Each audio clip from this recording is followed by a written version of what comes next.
Well, due to ODOT layoffs, you'll see fewer ODOT trucks on the roads, and that may mean changes are in store for drivers, especially once summer is over and snow hits the passes. KVAL's Khenedi Wright spoke with an ODOT employee who's about to lose his job. He says the cuts are too deep. My crews have been cut to a level that we can no longer maintain the highway system.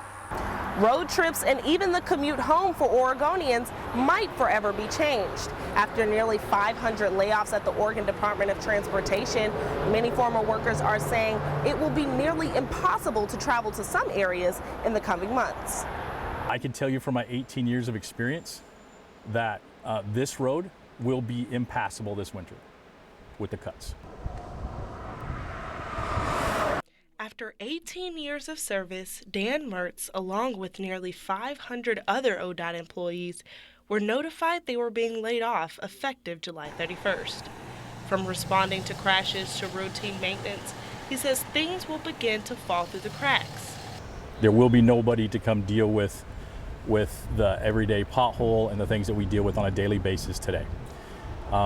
In the more urban areas, stuff will get to when it can, but everything's going to be reduced greatly. Highway 138 and 230 looked like this last winter, and Dan says the crews have since been reduced to 4 in his area during a time where he should be hiring to train for the snowplows. And while all of Oregon does not get snow, he predicts even the coastal communities will suffer.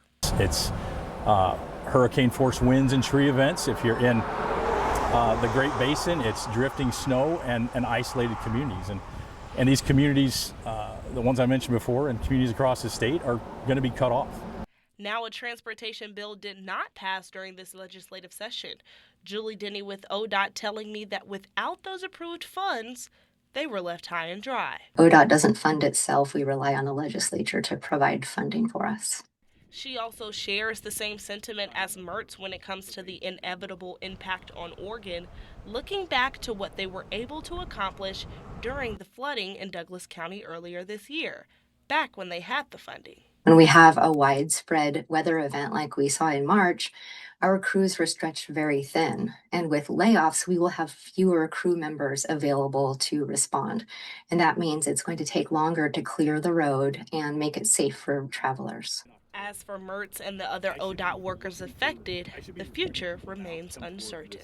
30 years of proudly serving the public, the citizens of this state. And so I'm not sure what I'm going to do, but I'll find something.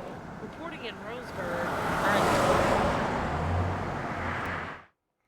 That was Khenedi Wright reporting. ODOT says if there's no funding fixed by the state legislature, there will be a second round of layoffs to begin 2026. Now, we did reach out to the governor's office to ask about the possibility of a special legislative session called to address this funding issue. We have not yet heard back.